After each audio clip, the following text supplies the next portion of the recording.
akan bertahan bisa lebih lama daripada Israel dan Amerika. Kenapa? Israel tergantung Amerika.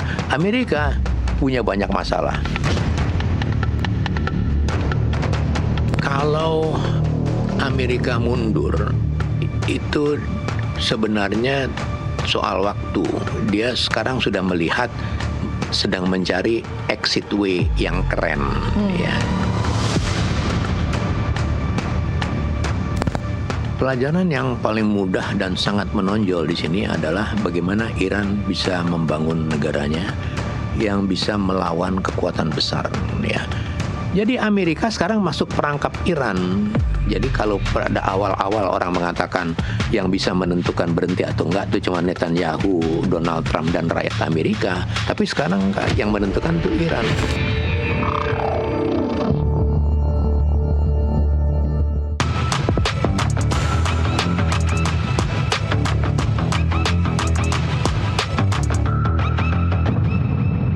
Perang antara Amerika Serikat, Israel, dan Iran dalam 2 pekan terakhir menunjukkan sesuatu yang menarik. Teknologi militer paling canggih di dunia ternyata tetap bisa ditembus. Rudal, drone murah, dan juga serangan berlapis membuat pertahanan udara yang selama ini dianggap hampir sempurna terlihat tidak sepenuhnya kebal. Malam ini kita akan mencoba memahami apa yang terjadi di Timur Tengah dari sudut pandang strategi perang militer. Hadir di Kasih Paham, Ketua Pusat Studi Air Power Indonesia, Cepi Hakim. Bagi yang mengenal saya dan Pak Cepi, tahu pastinya hubungan saya dengan Pak Cepi, tapi untuk kepentingan profesionalisme, dalam 1 jam ke depan saya akan memanggil Pak Cepi. Halo Pak Cepi, terima kasih untuk waktunya hadir di Kasih Paham kali ini. Terima kasih atas undangannya. Iya, kita akan membahas perkembangan terakhir dalam 17 hari perang antara Amerika Serikat, Israel melawan Iran. Ada pertemuan yang menarik bahwa bagaimana sistem pertahanan Amerika Serikat itu kemudian dianggap gagal mencegah rudal-rudal Iran. Apa yang sebenarnya terjadi secara teknis? Ya, banyak aspek tinjauan yang bisa dilihat dari apa yang terjadi belakangan ini ya di perang udara antara Amerika, Israel dengan Iran. Tetapi salah satu yang menonjol yang patut untuk menjadi catatan adalah tulisan atau pendapat atau opini dari seorang ahli balistik yang menganalisis perang kemarin itu. Dia mengatakan bahwa Patriot ternyata memang sangat canggih untuk tahun 91. Ini untuk yang tidak mengerti Patriot itu apa ya Pak Cepi? Ya, Patriot itu adalah peluru kendali anti peluru kendali.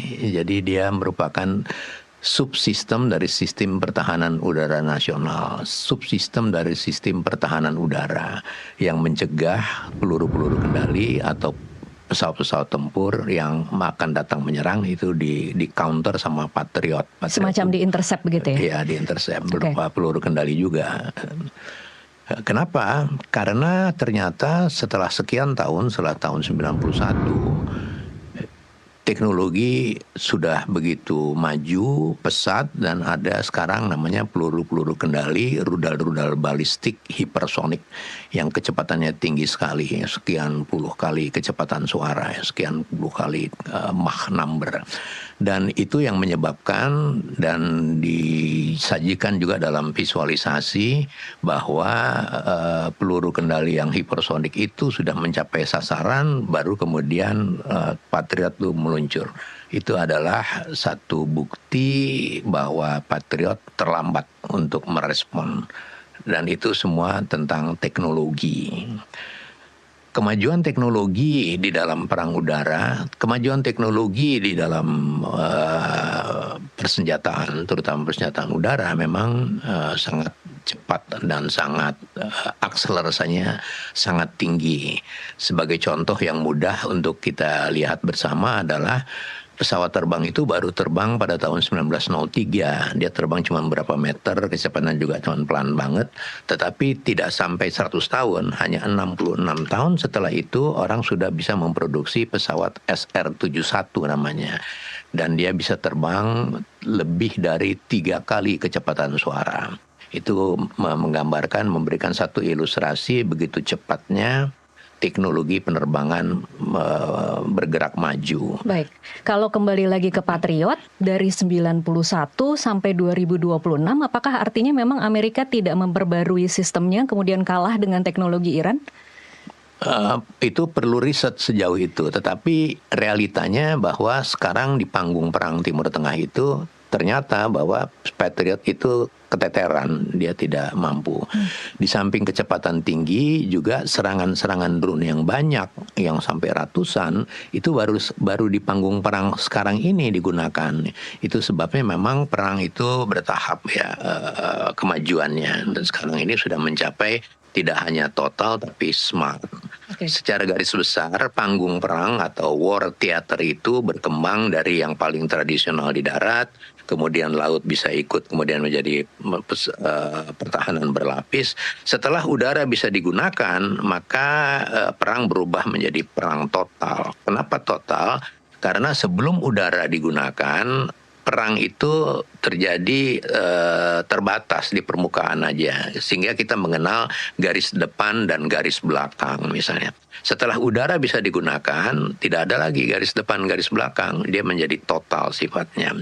Dan sejak awal 2000-an menjelang akhir 2000-an, ada seorang saintis dari Perancis yang memperagakan di Singapore Air Show beberapa tahun yang lalu, yang mengatakan bahwa we are now in the era of cyber world. Dia bilang cyber world becoming the fifth domain after land, water, air, and space. Dia mengatakan bahwa sekarang kita berada di domain cyber, bahwa perang itu tidak terjadi hanya di daratan, di perairan, dan di udara, dan di ruang angkasa, tetapi juga di cyber world namanya. Cyber world itu ditandai oleh 3 hal. Yang pertama adalah pengembangan dari penggunaan artificial intelligence, pengembangan dari autonomous system, dan penggunaan drone. Dan itu semua merubah perang, tidak hanya perang total, sehingga saya mengambil terminologi yang menamakan fase ini sebagai smart war, total and smart war. Kenapa smart war? Karena pada tataran cyber space, pada tataran cyber world, pada tataran perang yang sudah menggunakan cyber, maka yang akan menentukan adalah kecerdasan. Itu sebabnya kita kemudian mengenal ada perang asimetrik, ada perang hybrid, dan lain sebagainya. Semua itu merefleksikan bagaimana ketidakseimbangan dari arsenal persenjataan negara yang berkonflik itu tidak kemudian menentukan kemenangan. Bahwa jumlah pesawat yang dimiliki itu tidak menjamin bahwa dia akan menang. Kenapa? Sekali lagi kita berada di cyber world, sehingga yang sangat menentukan di sini adalah taktik dan strategi. Bicara lebih jauh tentang perang asimetris. Ini kan kata-kata yang memang beberapa hari terakhir ini kita sering dengar, bahwa sebenarnya secara kemampuan dan jumlah dan mungkin quantity, Iran itu kan sebenarnya jauh di bawah Amerika dan Israel. Tetapi mereka bisa mengimbanginya. Secara teknis Pak Cepi mungkin bisa dijelaskan apa yang dilakukan Iran untuk kemudian bisa mengimbangi kekuatan dua negara yang jauh lebih hebat, lebih modern teknologinya. Ya, untuk menjelaskan ini mungkin perlu melihat sejarah dulu ya, bagaimana Amerika dan nanti bagaimana Iran, bagaimana kemudian kita melihat asimetriknya. Jadi, Amerika membangun kekuatan itu setelah Pearl Harbor pada tahun 1941. 7 Desember 1941 Amerika mendapatkan surprise attack di Pearl Harbor. Surprise attack yang dilakukan oleh Divisi Udara Angkatan Laut Kerajaan Jepang. Dia martabat bangsa Amerika itu cemar banget. Dia marah sekali, sehingga pada titik itulah dia membangun kekuatan perangnya. Kekuatan perang yang dia bangun ugal-ugalan. Dia ada jargonnya global vigilance, global reach, global power. Itu dimulai setelah tahun 41. 45 dia bom Hiroshima dan Nagasaki, sehingga tidak ada waktu lebih dari 1 minggu, Jepang menyerah setelah Hiroshima dan Nagasaki dibom dan Perang Dunia Kedua usai. Di sela-sela itu Indonesia merdeka. Itu Agustus 1945. Nah, perkembangannya kemudian Perang Dunia usai, seluruh negara bersepakat untuk damai, untuk sama-sama damai, untuk sama-sama menuju peace and prosper. Kita menuju, udah dah, ini perang ugal-ugalan, menang jadi abu, kalah jadi arang, entah apa. Nah, pokoknya tidak ada yang menguntungkan sama sekali.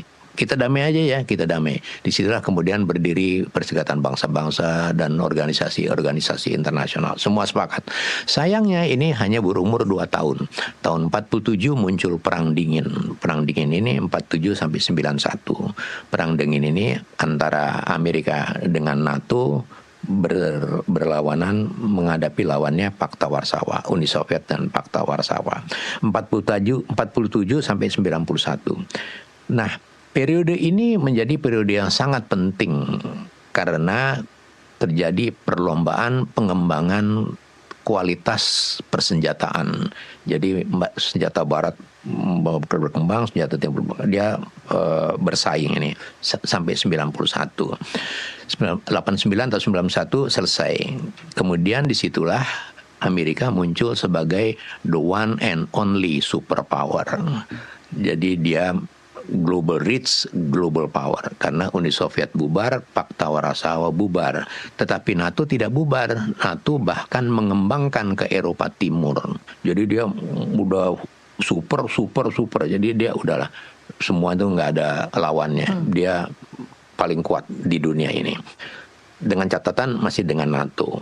Itu sejarah dari pengembangan bagaimana Amerika mempunyai kekuatan yang sangat kuat, sehingga siapapun yang berhadapan dengan Amerika itu pasti asimetrik, pasti di bawah dia. Tapi di bawah belum tentu juga mudah dikalahkan.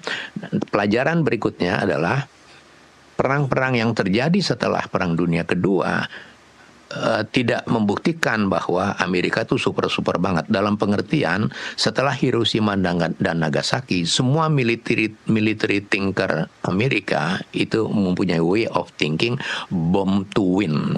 Dan itu ada buku ditulis oleh Robert Pape, Bombing to Win. Dia menceritakan bagaimana Hiroshima dan Nagasaki dibom, selesai. Dan banyak perang-perang yang dilakukan oleh Amerika untuk hanya mengebom dan selesai. Tetapi pada kenyataannya tidak begitu. Korea Utara, Korea Selatan tidak selesai, pecah dua. Vietnam terpaksa Amerika mengundurkan diri dengan alasan rakyat Amerika tidak menghendaki anak-anaknya mati konyol di medan perang. Vietnam yang tidak mempunyai hubungan langsung dengan national security dari Amerika.